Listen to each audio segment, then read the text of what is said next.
The Bletchley Riddle by Ruta Sepetys and Steve Sheinkin. Chapter 55. Jacob. This nonsense stops right here, right now. I march up to the Bletchley Park mansion, through the door and up the stairs. A woman holding a sack of folders steps out of the colonel's office. Just need a word, I say. She leaves the door open, and I enter. The colonel's at his desk, sifting through a pile of papers. Putting some into a red box, he sees me and closes the box. Novus, what is it? I take a deep breath. Colonel, I don't know if you're aware of this MI5 man Jarvis. He's been following me around, making threats, wild accusations. It's not right, sir. The colonel doesn't seem surprised. I know of the case. Case? I don't love the sound of that. What would you have me do, he asks. I can't stop him from asking questions. He's security service. He's got a job to do, after all. So he's MI5, I say, and you're secret intelligence, correct? MI6? The colonel's face goes blank. I'm not aware of any such organization. Of course, he has to say that. But, Jarvis doesn't outrank you or anything. Hardly. So why is he making these threats? He says he's going to get me reassigned, send me to the front lines. The front lines? The colonel throws back his head and howls with laughter. Oh, that's rich. I stand there fuming. Is it absolutely necessary for everyone to laugh at me? With due respect, sir, I could fight. No doubt, Novus, no doubt. He finally gets a hold of himself. But combat, where you might fall into German hands, never. Not with what's in your hand. No, if necessary, they'd just lock you in some island prison up north. That's very comforting, sir. Look, I told him we want you here, the colonel says. Valuable part of the team and all that. What more do you want? He starts reading the papers on his desk. Conversation over. I walk out to the mansion and down to the lake, feeling worse than before. More alone than I can ever remember feeling. Drop onto the bench and look out at the water and the tiny island. I was hoping Nigel would be around. I could use at least one friend. And there he is, up in his favorite tree. He's looking right at me, but doesn't say anything. No, please tell me no. He's watching me now. Chapter 56. Lizzie. The clock in Colin's room reads 6:00 p.m. when we crawl through the window. Marion isn't there. I quickly steal up the stairs, fearful that Fleetwood might be waiting in my room. He isn't waiting for me, but a few notes are. Elizabeth, pack your things. We shall depart this evening. The police constable is ready if necessary. Fleetwood. Lizzie. The Griffin is in the stable. I am watching and waiting. Marion. I move quietly about the sloped room, gathering a few essentials. I change my clothes and see Willa's green wellies peeking out from beneath the bed. What is Willa trying to tell Jacob? I hold the envelope in front of me and stare at it. I looked at the clippings a few times during my shift at the park. It's a Mrs. Bardell column all about making pickles. There's an image of a clock by her name. Could that mean something? Next to the article is another advertisement for Andrew's liver salt. The headline reads, "Are you doing anything about your inner cleanliness?" That smacks of Gran. Is it a private joke? I'm normally so clever about these things. Why am I struggling? The stairs creak. Someone's coming. I stuff the article back into the envelope and shove it beneath the pillow. I locked the door, didn't I? I dash to check, and just as I touch the knob, it turns and the door pushes open. Jacob appears. My shoulders sink with relief. I thought you were Fleetwood. He arrived a couple of hours ago, didn't even recognize me. I heard him say you're leaving tonight, evacuating with some personnel from the embassy. My brother looks at me. What are you wearing? Traveling clothes. A grief ensemble. I'm in great distress, Jacob. I would do anything to avoid going to Cleveland. I know, but you saw the papers. The Germans are already bombing us. This will be the last chance for you to leave safely before all hell breaks loose, Lizzie. He tries to make eye contact. As your brother, I want you to be safe. As my brother, you know I don't give up easily. I need answers, so I'm going to ask you something, Jacob, and you must be straightforward with me. Do you recognize any of these as names? I pronounce them as best I can. Zygalski, Rozeski, Rajulski. Jacob's mouth falls open. You recognize them. It's pronounced I'm not going to be able to do it, boys and girls. Rayevsky. I've heard Turing mention him. Well, let me inform you of something. Willa was with them the day she disappeared. Jacob's posture stiffens. How do you know that? Who are they, Jacob? Just tell me. I don't think I can, he stammers. The Secrets Act, the Secrets Act, we're family, I shriek. Isn't that more important? My voice falls to a whisper. Please, Jacob, I know you value your work and position at the park, whatever that may be. I respect that, but I've lost everything. I don't want to go to Cleveland. And I don't want to go to jail. Jarvis, that MI5 guy, is hinting at some awful things. I could lose everything too, Lizzie, and I can't lose you. Jacob doesn't want to lose me? I'm not a nuisance? Grand's a handful, but you'll be safe there. I really need you to be safe. My brother's tone is pleading. Mum would want you to be safe, you know that. You must promise me something, I announce. He stands, waiting. You must promise me that you will never, ever give up on Willa. She's not dead, Jacob, trust me.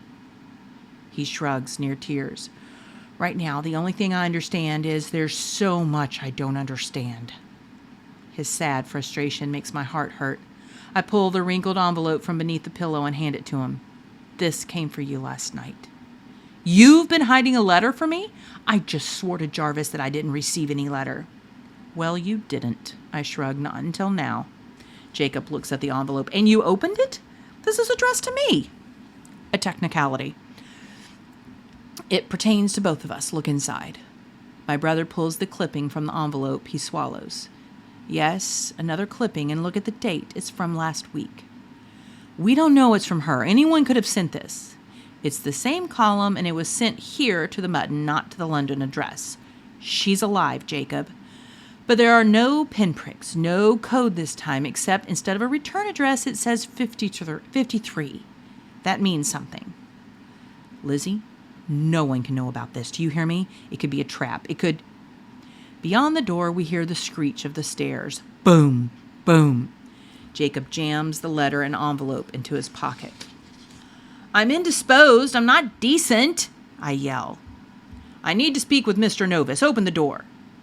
Jarvis. I open the door a crack. Good evening, Agent Jarvis. I'm just dressing to leave. Perhaps you've heard that I'm being exiled to Cleveland. It's for the best, Miss Novus. I've been asked to inform you that if you're not downstairs in 5 minutes, this door will be taken off its hinges. I'm so disappointed in you, Mr. Jarvis. I quite liked the look of you that very first night at the train station and hoped we could be friends. Jarvis stares at me, rattled. In any case, I'm here with news for your brother. Do you mind? He pushes the door open and steps into the room. Pack your things, Novus, he tells Jacob. You don't live here anymore.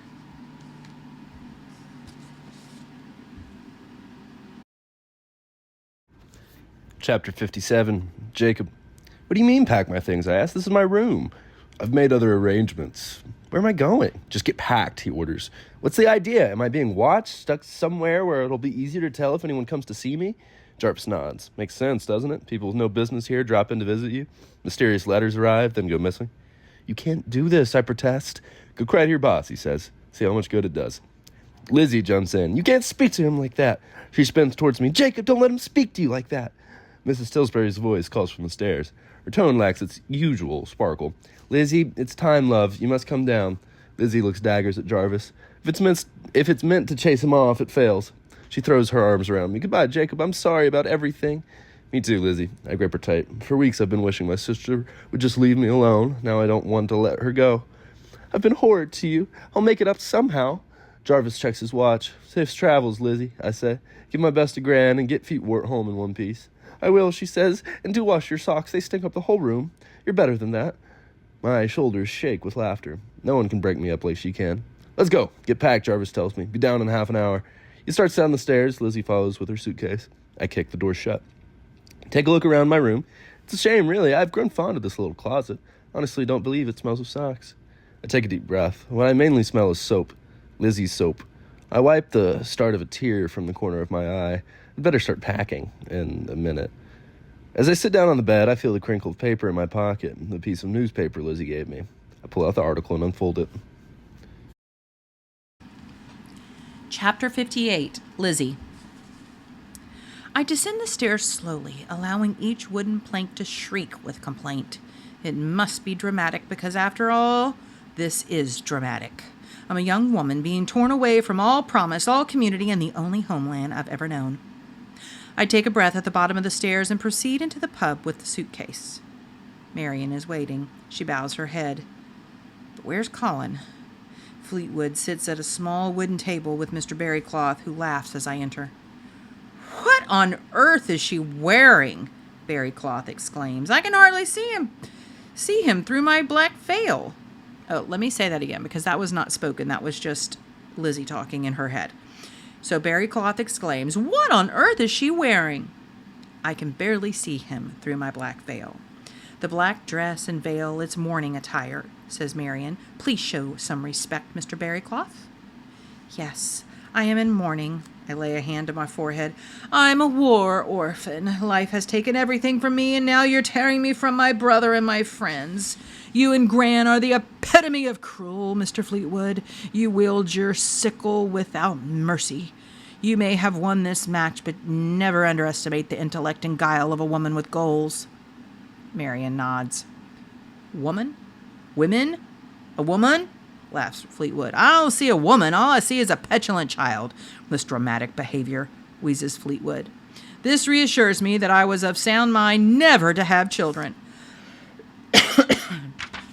Indeed, they're noisy and disrespectful, nods Barrycloth. Don't look at me, Mr. Fleetwood. Grant me the respect of privacy amid my grief. My pleasure, Mr. Fleetwood smiles contentedly and looks away. I don't care how you dress, Elizabeth. Once we arrive in Cleveland, you will be the ward of your grandmother, and I will strongly suggest she lock you up and throw away the key. You are a first-rate criminal. That's not very nice, is it? He raises an empty glass in salute. Fleetwood appears well-oiled, but he's not slurring his words. What has happened to our plan? He should be completely blotto by now. Colin suddenly appears. He wears his usual tavern apron and cap, but the expression he wears is troubled. He clears his throat. Just a final toast, he says as he pours a dash of liquid from an amber jug into Fleetwood's glass. But Colin's voice is not his own. He disappears as quickly as he appeared. What about our plan? What on earth is Colin doing? Barrycloth lifts his glass. To a safe flight. I detest planes, grumbles Fleetwood. He throws back the entire glass Colin has poured. A plane? I say. A plane? Says Marion. Oh, Lizzie, a plane to America? How wonderful. It's not wonderful. Nothing is going to plan. Operation Fleetwood is failing. Where's Colin? I whisper to Marion. Fleetwood should be well tippled by now. I'm afraid things have taken a turn, Lizzie. Colin's been, preoccupied. What do you mean? Marion takes my arm and pulls me into the corner. She consults her trusty notebook. A messenger arrived this afternoon. Mrs. Tilbury is simply beside herself. It's been reported that Colin's brother was shot down over the channel, and he hasn't been found.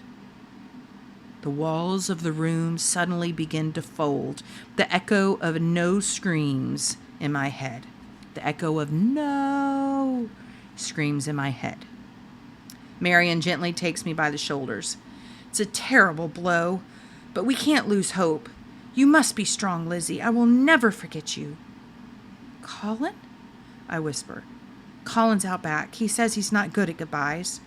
Marion wraps me in a hug. Her voice becomes fierce, just like the first day I met her. Chin up. We've done our best, and we must continue. Willa would want you to be strong. There's so much more to learn. I know you'll keep hunting. Her grip squeezes my arm hard. I do understand Colin's struggle with farewells, but for us, Lizzie, this is not goodbye forever. It's just goodbye for now. Yes, say those goodbyes. Taxi's on the way, girls, says Fleetwood. But I must at least leave a note, I announce, for Colin. We can leave it in his room, nods Marion. It's hard to describe the prospect of leaving everything you've ever known and loved behind. No matter how strong I assure myself that I am, I will forever be reminded of my fear. A fear that carries the oily smell of aviation, the sour smack of Fleetwood cigar breath, and the shudder of a plane with the power to carry me off into the dark skies toward an unknown land called Ohio. No, things have not gone to plan, but even so, I don't feel beaten. After all, this is war. Face bloodied but unbowed, I feel confused amid conflicts of strategy and organization. How will this all proceed? Defiance lights within me. I will continue my investigation however I am able. I am undaunted. I am unstoppable. I am Lizzie Novus, and I will show them all. Chapter 59, Jacob. It's the same sort of article as the one I found in the Polish dictionary. Someone called Mrs. Bardell offers advice about making tasty dishes to satisfy both men and kiddies alike. Lizzie was right. Our mom loathed this stuff. She was a terrible cook and proud of it. I'd hate to think what she'd do with some of these recipe ideas. A pickled carrot sandwich, preferably made with wholemeal bread, is a fine sustainer for an energetic child. But there are no tiny holes in this paper, no tiny dots in or above the letters. Next to the article is an advertisement for liver salts, some sort of ghastly drink promising inner cleanliness. Sounds like something Gran might pour in her orange juice at breakfast. I really should start packing soon. I jump up from the bed, prowling the room. Is this article really from Mom? Let's say it is. Let's say Jarvis is right about one thing. There's a lot more to her than I ever knew. Let's say she left me the first article as, a sort of setup. The message wasn't important. It's a way of setting up a system of communication, so I know how to look for a hidden message if I got a similar article. She'd know not to repeat the same code, but the message would be there. It'd be just a matter of looking in an unseen place. Could that be it? I grab the box of matches, light the candle on the table. I hold the candle a few inches below the article, waving the flame back and forth. I just want to warm the thin paper, not burn it. There's a toasty smell. A wisp of white smoke rises. And there it is. A tiny dot appears inside the letter B of the green bean recipe. Then another dot a few lines down, below an R. Another below an I. I don't know what sort of invisible ink this is, but it's working well. The dried liquid turns brown as it heats up, becoming clearly visible. Moving slowly, careful not to miss a spot, I find the letters of a 4-word message. Bring what you took. What does that mean? The newspaper's date is printed at the top of the clipping. It's from 2 weeks ago. This was sent just 2 weeks ago. My sister's right about one thing, at least. Mom is alive. I charge down the stairs. I have no clue what my mother is up to. We'll figure it out together, Lizzie and I. I run into the pub shouting, "Lizzie!" The place is nearly empty. News plays on the wireless reports on the air battle over Britain. Barrycloth turns from the bar. You missed them? They left? He sighs, an end at last to the girls' ceaseless chatter. I let that go. No time to argue. Come on, Mr. Barrycloth, let's take your car. We can catch up. He shrugs. Petrol's rationed. Got to avoid unnecessary driving. Like coming here for beer? I snap. They're driving down to Leighton Buzzard, right? Please, it's barely 10 miles. Can't do it. Churchill's coming on the wireless at 9. May I borrow the car? I plead. I'll pay for the petrol. He emits a grunt of ale and onion. Trying to hear the news. I let out a scream. Never been a screamer. Feels quite good. Could I just take his car? It's always up front. I'll bet he didn't do that thing Colin said. Take out that part so it doesn't start. No, I can never. That's it. Colin! I run to Colin's bedroom, bang on the door. The door opens a crack. What is it? It's dark in the hallway, but I can see the boy's eyes are puffy. Your mom told me about Simon, I say. I'm really sorry. Don't lose hope. Colin nods. Did you want something? I hate to bother you with this, but can I borrow your motorbike? Hesitation. He loves that machine. In an emergency, I say. I'll be careful. He's unconvinced. Colin, I've got to see Lizzie. He nods. It's run back, and he shuts the door in my face. Chapter 60. Jacob.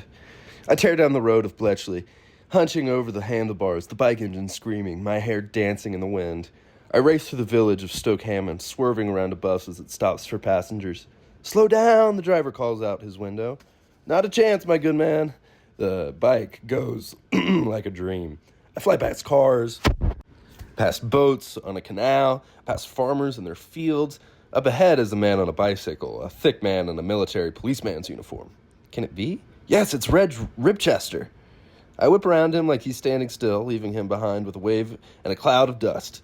The sun's just above the trees as I get to the airfield. It's just a large meadow with a hangar to one side and one airplane on the grass. A small airplane with room for maybe 8 passengers.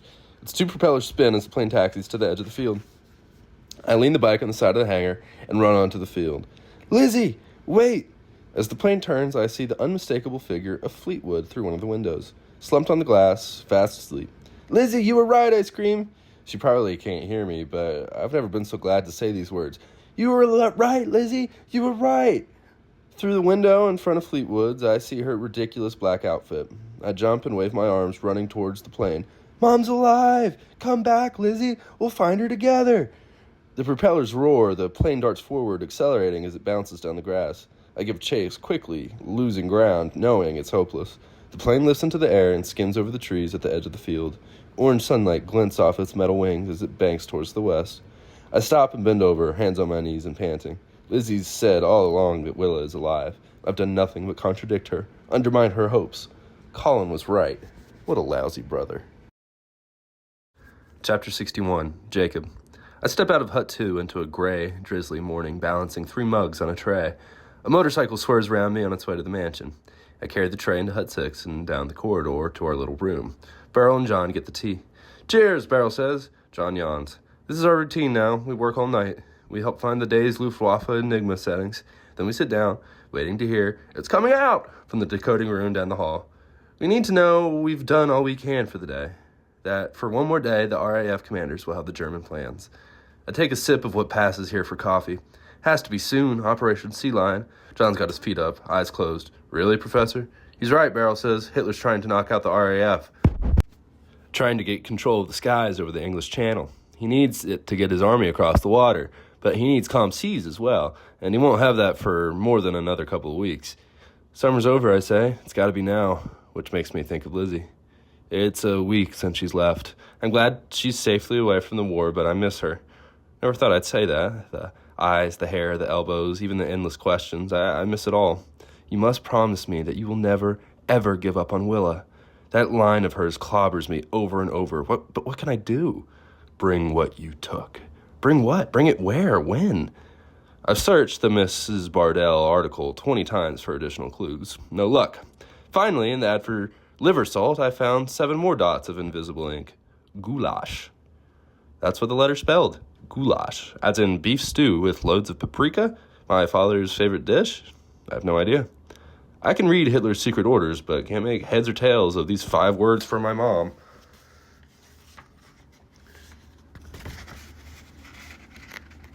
I'm flipping the page, I'm sorry. I passed Major Tooth's newsstand on the way out of the park this afternoon. His air raid warden's helmet sits beside the stack of papers. He patrols the grounds at dusk now, inspecting the mansion and the huts for the tiniest leaks of light. When the air raid sirens sound, which has been happening almost every day, Tooth gets everyone into the shelters. I give him a quick salute. He responds with a nod.